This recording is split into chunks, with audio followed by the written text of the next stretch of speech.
हिंदी की बिंदी चैनल में आप सभी का स्वागत है। तो दोस्तों, आज के इस वीडियो में हम बात करने वाले हैं हिंदी भाषा और साहित्य की कथा, जो कि SCERT की कक्षा 11 की पुस्तक है, उसके बारे में। इसमें आपको हिंदी साहित्य दिया हुआ है, यानी कि आदिकाल से लेकर आधुनिक काल तक इसमें सारे विषय दिए गए हैं। तो इसमें मैंने आप सभी को आदिकाल कंप्लीट करा दिया था और भक्ति काल का आरंभ किस प्रकार से हुआ है ये भी आपको पढ़ा दिया था। अब बात करेंगे भक्ति काल में कौन कौन सी अलग अलग संप्रदाय जो है वो देखने को मिलते हैं।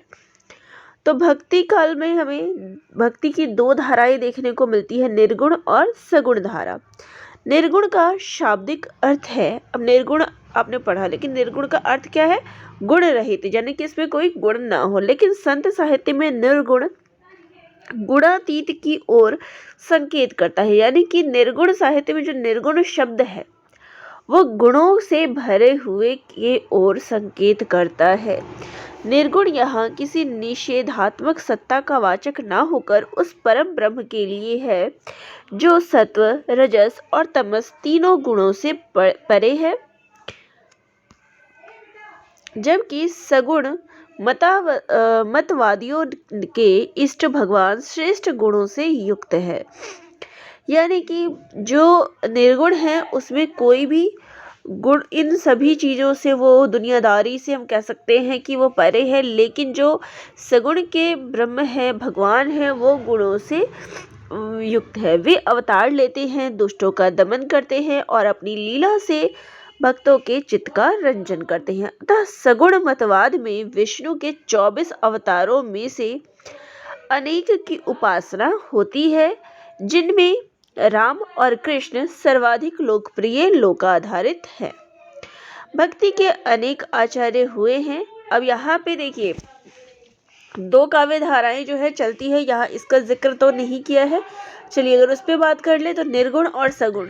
निर्गुण में हम संत साहित्य और सूफी साहित्य के बारे में पढ़ते हैं, वहीं पे सगुण में हम रामकृष्ण धारा और कृष्ण काव्य धारा के बारे में बात करते हैं। तो इन चारों के बारे में हम भक्ति काल के अंतर्गत पढ़ते हैं। इसके अलावा भी और भी बहुत से संप्रदाय हैं जो कि भक्ति आंदोलन में देखने को मिलते हैं।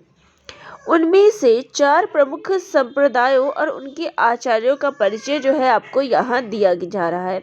और ये चारों ही संप्रदाय महत्वपूर्ण हैं, क्योंकि इनका मिलान करके या अलग से भी इन पर आधारित प्रश्न आता है। तो इन चारों संप्रदायों को तो आप याद ही रखिए। चलिए, श्री संप्रदाय, तो इसके संस्थापक रामानुज है।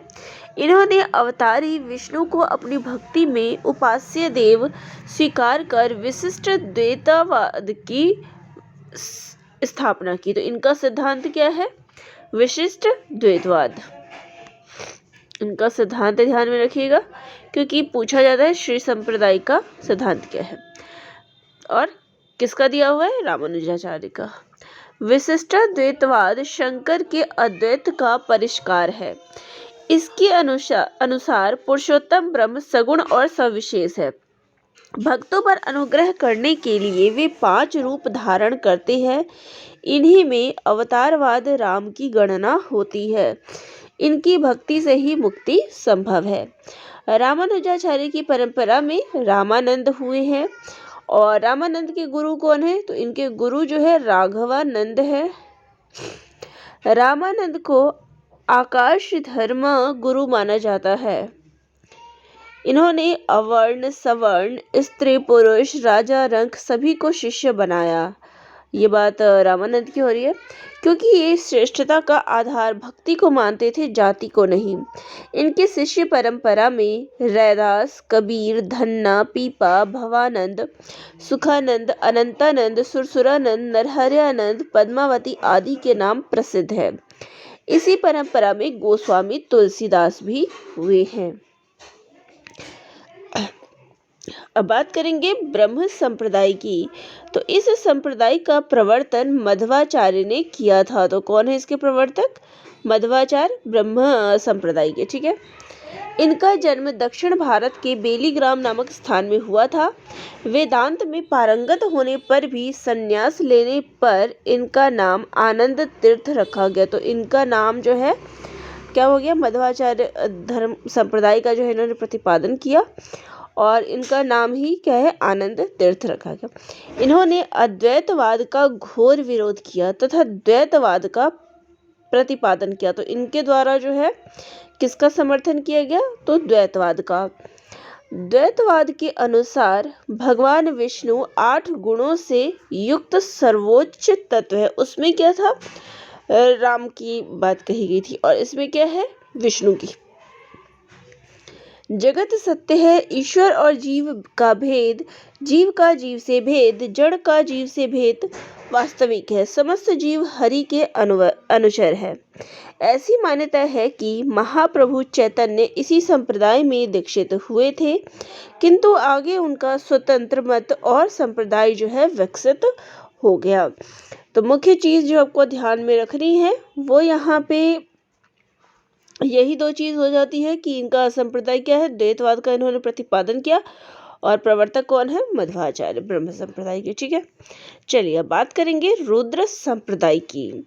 तो विष्णु स्वामी के द्वारा प्रवर्तित यह संप्रदाय, तो कौन है इसके, विष्णु। देखिए रुद्र, विष्णु स्वामी रुद्र संप्रदाय, विष्णु स्वामी। यह संप्रदाय महाप्रभु वल्लभाचार्य के पुष्टि संप्रदाय के रूप में ही हिंदी में प्रसिद्ध हुआ। वल्लभाचार्य का जोर कृष्ण की उपासना पर था, जिसके लिए उन्होंने प्रेम लक्षणा भक्ति ग्रहण की। सूरदास एवं अष्टछाप के कवि इसी संप्रदाय के से संबंधित थे। इस संप्रदाय का दार्शनिक सिद्धांत शुद्ध द्वैतवाद था। तो इसका सिद्धांत क्या आ जाता है, शुद्ध द्वैतवाद। तो अब आपको याद जो रखना है वो यही आ जाता है कि रुद्र संप्रदाय का प्रवर्तन किसने किया, विष्णु स्वामी ने। और मैचिंग में जो आता है वो आपका आ जाता है वल्लभाचार्य शुद्ध द्वैतवाद। ये अक्सर मैचिंग में आता है, तो वल्लभाचार्य शुद्ध द्वैतवाद, ये ध्यान रखिएगा। चलिए बात करेंगे, देखिए मिलान जो इस चीज़ का आता है वो भी मैं बताती जा रही हूँ सारे पॉइंट्स पे जो आपके लिए महत्वपूर्ण है, सारा पढ़ने की जरूरत नहीं है। सनकादिक संप्रदाय, यह संप्रदाय निम्बाकाचार्य द्वारा है। तो सनकादिक संप्रदाय का प्रवर्तन किसने किया, निम्बाकाचार्य ने। कुछ विद्वान इस संप्रदाय को वैष्णव भक्ति का प्राचीनतम संप्रदाय मानते हैं और निम्बाकाचार्य को पुनरुद्धारक मानते हैं। इस संप्रदाय का दार्शनिक सिद्धांत भेदाभेदवाद या फिर द्वैतवाद था। राधा कृष्ण की युगल उपासना, अब यहाँ पे ही देखिए मुख्य चीज क्या आ जाती है इसमें, राधा कृष्ण की युगल उपासना। प्रश्न कई बार पूछा जाता है कि किसमें किया जाता है, तो वो इसी संप्रदाय में किया जाता है। अब यहाँ पे इस चीज में आप याद रखिए ये संप्रदाय कौन सा है, पहली चीज सनकादिक संप्रदाय, और इसका प्रवर्तन किसने किया, निम्बाकाचार्य ने। और इसमें से फिर इसका दार्शनिक सिद्धांत क्या है, भेदाभेदवाद या फिर द्वैतवाद। ठीक है, और इसमें फिर आगे जो इम्पोर्टेंट आ जाता है कि राधा कृष्ण की युगल उपासना जो है इसमें की जाती है। इसके अंतर्गत श्री कृष्ण की अनेक लीलाओं द्वारा भक्ति भाव की अभिव्यक्ति की जाती है। स्वामी हरिदास का सखी संप्रदाय, तो यहाँ आप केवल ये याद रखिए कि स्वामी हरिदास संप्रदाय कौन सा है इनका, सखी संप्रदाय। तो ये कुछ पॉइंट्स हैं जो इसके इम्पोर्टेंट निकल के आते हैं, तो इनको नोट डाउन कर ले। चलिए अब बात करेंगे सूफी संप्रदाय की।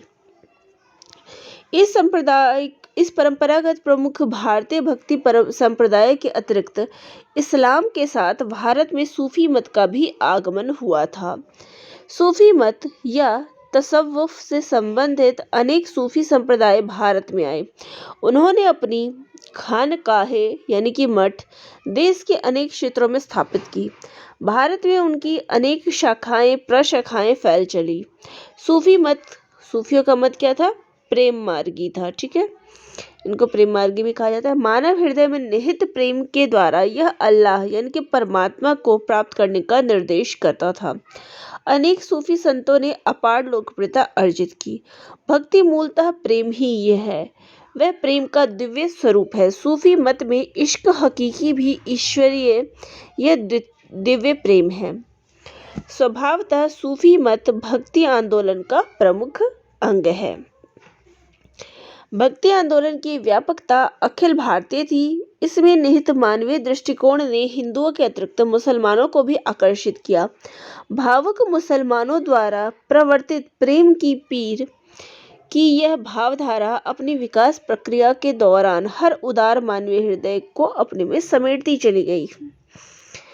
तो उसने यह सिद्ध कर दिया कि अब इसके द्वारा सूफी मत के द्वारा क्या सिद्ध किया गया है कि एक ही गुप्त तार मनुष्य मात्र के हृदय से होता हुआ गया है, जिसे छूते ही मनुष्य सारे बाहरी रूप रंग के भेदों की ओर से ध्यान हटा एक तत्व का अनुभव करने लगता है।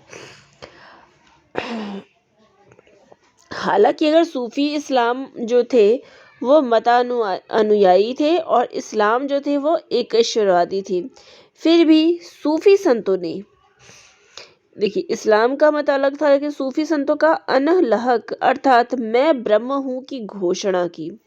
यह बात अद्वैतवाद के करीब जो है देखने को मिलती। इस्लाम में क्या है, एक ईश्वरवादी, लेकिन सूफी मत हमें अद्वैतवाद के करीब दिखाई देता है। सूफी साधना के अनुसार 4 विभाग है। नफ्स यानी इंद्रिय, अक्ल यानी कि बुद्धि या माया, कल्ब यानी कि हृदय, रूह यानी कि आत्मा। यह साधना नफ्स और अक्ल को दबाकर कल्ब की साधना से रूह की प्राप्ति पर बल देती थी। यानी हृदय के द्वारा जो है आत्मा को प्राप्त करने की कोशिश की जाती है। हृदय रूपी दर्पण में परम सत्ता का प्रतिबिंब आभासित होता है। चलिए, ये सब प्रकृत और अपभ्रंश भाषाओं से होती प्रेमाख्यान काव्यों की एक परंपरा पहले से चली आ रही थी। हिंदी के सूफी कवियों ने इसी परंपरा में अपनी भावधारा मिला दी और सूफी अभिप्रायों को उभारते हुए नए ढंग के प्रेमाख्यान काव्य लिखे। इन प्रेम कथाएं प्रायः लोक प्रचलित और परंपरागत ही होती थी, किंतु उनमें सूफी संदेशों और अभिप्रायों के पुट होते थे। मुल्ला दाऊद को हिंदी का प्रथम सूफी कवि माना जाता है। तो किसको? मुल्ला दाऊद को प्रथम सूफी कवि माना जाता है। और इनकी रचना कौन सी है? चंदायन इनकी प्रसिद्ध रचना है। इसी से सूफी प्रेमाख्यान काव्य परंपरा का आरंभ हुआ। सूफी कवियों की यह परंपरा 19वीं शती तक मिलती है। भारत में सूफी के 4 संप्रदाय हैं। तो कई बार ये भी 4 संप्रदायों के बारे में पूछ लिया जाता है। तो ये 4 संप्रदाय हैं चिश्ती, सोहरावर्दी, कादरी और नक्शबंदी। सूफी जो थे वो मुसलमान थे, लेकिन उन्होंने हिंदू घरों में प्रचलित कथा कहानियों को अपने काव्य का आधार बनाया। हिंदी सूफी काव्य की जो भाषा थी वो क्या थी? अवधी। इनकी भाषा और वर्णन में भारतीय संस्कृति रची बसी थी। ये थे तो मुस्लिम, लेकिन क्या था, इनकी जो रचनाएं थी या इनकी भाषा में सम्मिलित था वो भारतीय संस्कृति की झलक दिखाई देती थी। प्रेम की पीर की व्यंजना इनके सबसे बड़ी विशेषता थी। उपयुक्त भक्ति संप्रदाय के अतिरिक्त भी भक्ति के अन्य कई संप्रदाय हैं, किंतु भक्ति का लक्षण भगवत विषयक रति, अनन्यता, पूर्ण समर्पण सब में मिलता है। चलिए अब बात करते हैं भाषा, काव्य रूप और छंद किस प्रकार था भक्ति काल में। तो भक्ति कालीन हिंदी साहित्य का मुख्य रूप से ब्रज भाषा और अवधी में रचा गया। 14वीं शती में दिल्ली में केंद्रीय सत्ता स्थापित होने से सड़कें आदि बड़े पैमाने पर बनी, व्यापार में बढ़ोतरी हुई तथा देश के विभिन्न क्षेत्रों के सूत्र एक दूसरे से जुड़ने लगे। सैनिकों, व्यापारियों और साधु संतों के माध्यम से भी भाषा जो है वो बढ़ने लगी, भाषा का प्रचार बढ़ने लगा। पूरे देश में काव्य भाषा के रूप में ब्रज भाषा का प्रचार प्रसार हुआ। नामदेव ने मराठी, नरसिंह मेहता ने गुजराती और नानक देव ने पंजाबी के अतिरिक्त ब्रज भाषा में भी रचनाएं की। कृष्ण लीला और कृष्ण कथा का केंद्र ब्रज था। ब्रज भाषा वहीं की बोली थी, इस कारण वह कृष्ण भक्ति की काव्य भाषा बन गई। अवधि के साथ भी वही हुआ। राम की जन्मभूमि अयोध्या होने के कारण वहाँ की भाषा अवधी राम भक्तों के लिए महत्वपूर्ण हो गई, लेकिन ब्रज भाषा का प्रभाव उसके माधुर्य, कोमलता और संगीत के कारण व्यापक रहा। बंगाल, असम आदि में ब्रज भाषा प्रभावित बंगला असमिया को ब्रजबुली कहा गया। तो इसका अन्य नाम क्या है? ब्रजबुली। ये पूछा जाता है। सुदूर दक्षिण भारत तक ब्रजभाषा का प्रसार हो गया। भक्तिकालीन साहित्य में खड़ी बोली की कोई सुदृढ़ परंपरा नहीं मिलती। तो भक्तिकाल में दो ही भाषाएं में देखने को मिली, ब्रज और अवधी। खड़ी बोली का मिश्रित रूप सधुक्कड़ी अवश्य प्रचलन था, जो वस्तुतः पंजाबी, राजस्थानी, खड़ी बोली, ब्रज और कहीं कहीं अवधी का भी पंचमेल था, और पंचमेल भाषा में कबीर की भाषा में देखने को मिलती है। भक्तिकाल में अनेक साहित्यिक विधाओं और छंदों का प्रचलन था, किंतु गेय पद और दोहा चौपाई में कड़वक वध रचना जो है वो की जाती थी।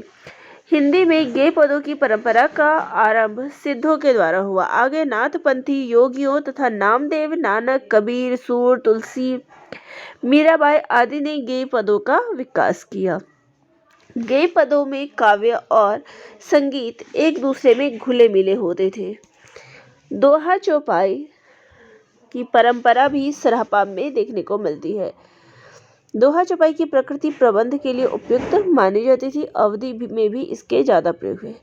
इसके अलावा अगर बात करें छंदों की, तो छप्पई, सवैया, कवित और बरवे, हरिगीत का ये छंद पाए गए भक्ति काल में।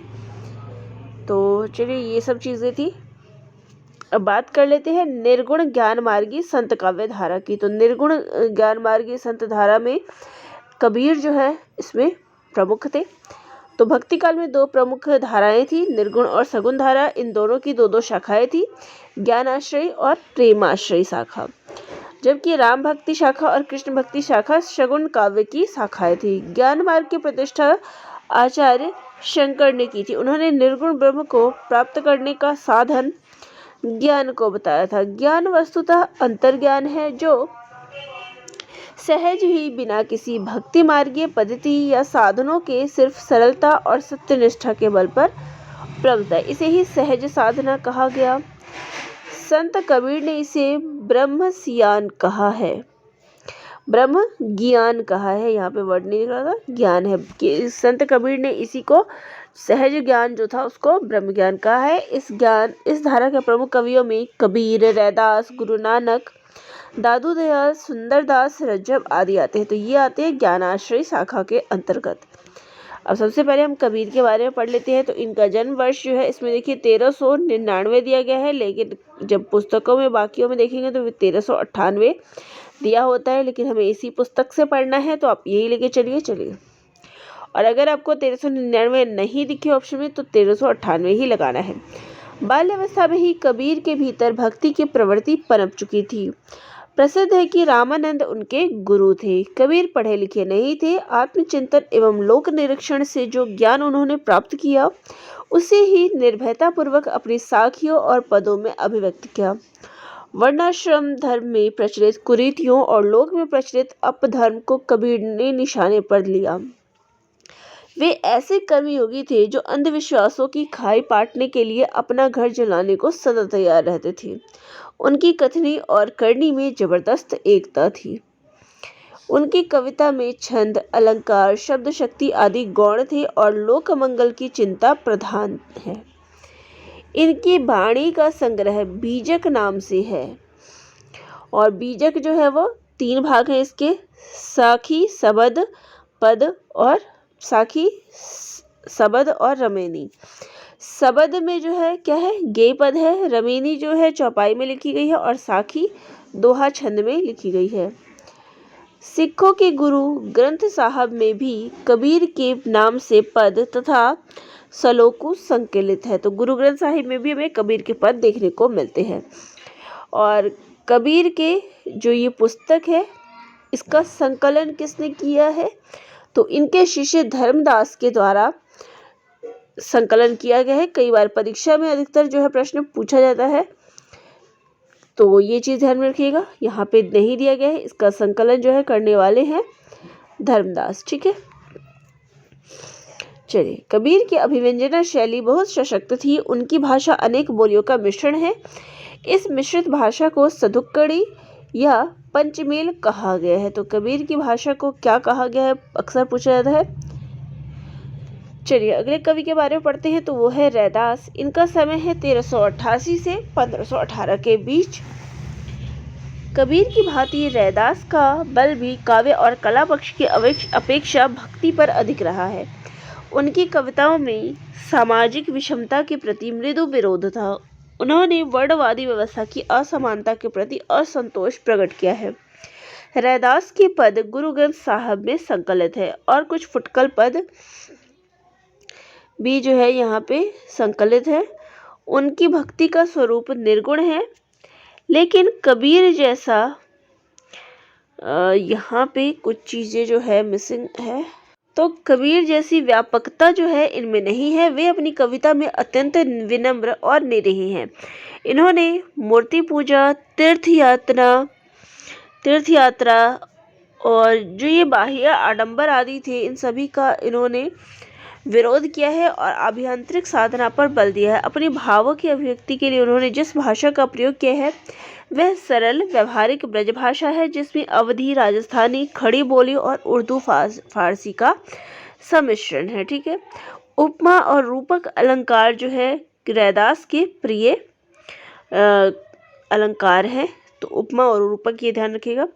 संत रैदास रामानंद के 12 शिष्यों में से एक है। अनन्यता, भगवत प्रेम, दैन्य, आत्मनिवेदन और सरल हृदयता इनकी रचनाओं की विशेषता थी। अब इनका एक पद देख सकते हैं कि अब कैसे छूटे राम नाम रट लागी, प्रभु जी तुम चंदन हम पानी, जाकी अंग अंग बास समानी। ठीक है। इसके बाद अगले कवि हैं, अगले संत हैं गुरु नानक देव। नानक देव को सिख पंथ के, देखिए जितने इसमें आपको संतों कवियों के बारे में पढ़ना है, जितने इसमें दिए गए हैं, कम से कम उनके जन्म वर्ष और उनकी रचनाओं को ज़रूर पढ़ लें, क्योंकि ये आपके सिलेबस में दिया गया है तो इस पर आधारित प्रश्न पूछे जा सकते हैं। तो इनके जन्म वर्ष जरूर देख लें। इसलिए मैं यहाँ पे पूरी चीज़ें जो है आपके सामने रख रही हूँ, पढ़ते जा रही हूँ, ताकि जो इम्पोर्टेंट निकल के आता है वो भी आपको बताते चले जाते। तो नानक देव को सिख पंथ के प्रवर्तक गुरु के रूप में जाना जाता है। इनका जन्म भी कई बार पूछा जाता है, तो तलवंडी ग्राम जिला लाहौर में हुआ था। इनका जन्म स्थान अब ननकाना साहब के नाम से प्रख्यात है और पाकिस्तान में पड़ता है। बाल्यावस्था में इन्हें संस्कृत, फारसी, पंजाबी एवं हिंदी की शिक्षा प्राप्त हुई। ये आरंभ से ही आत्मचिंतन, ईश्वर भक्ति और संत सेवा की ओर उन्मुख थे। इनका झुकाव ऐसी उपासना पद्धति की तरफ था जो सांप्रदायिक ना हो।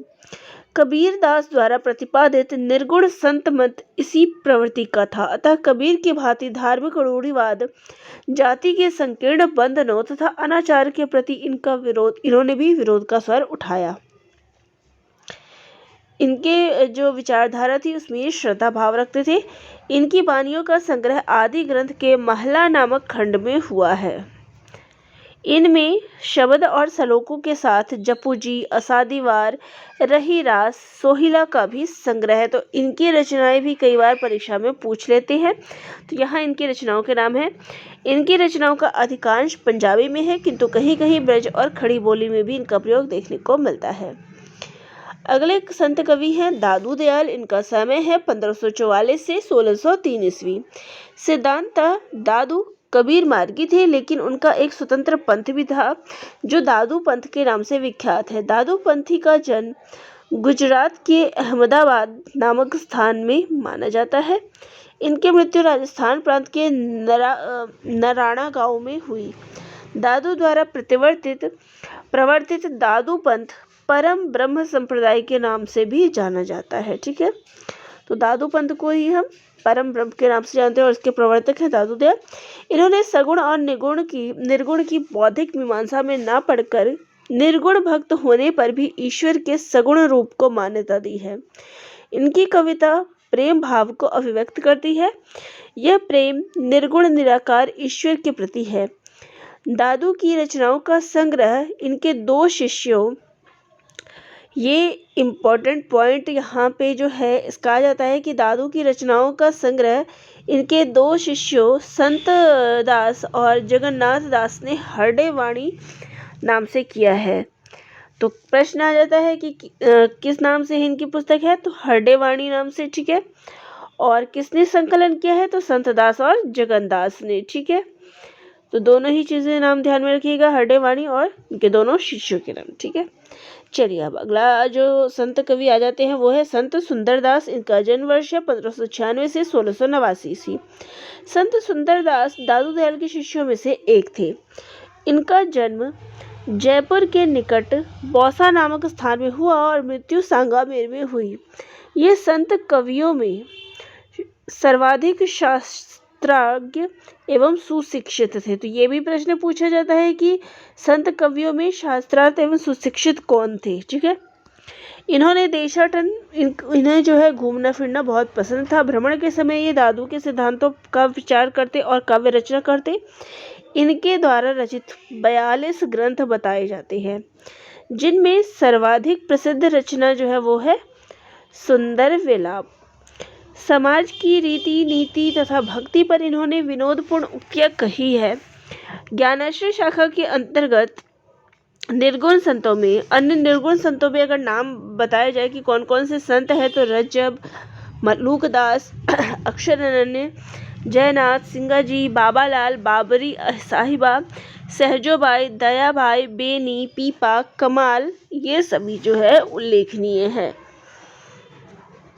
तो चलिए आज के वीडियो में हम निर्गुण काव्यधारा के अंतर्गत संत काव्यधारा के जो कवि हैं उनके बारे में ही पढ़ते हैं। नेक्स्ट वीडियो में मैं आप सभी को सूफी काव्यधारा के अंतर्गत जो महत्वपूर्ण कवि है उनके बारे में पढ़ेंगे। तो आप सभी को आज का वीडियो कैसा लगा कमेंट करके जरूर बताइएगा, और चैनल पर नए हैं लाइक शेयर और सब्सक्राइब भी करिएगा। धन्यवाद।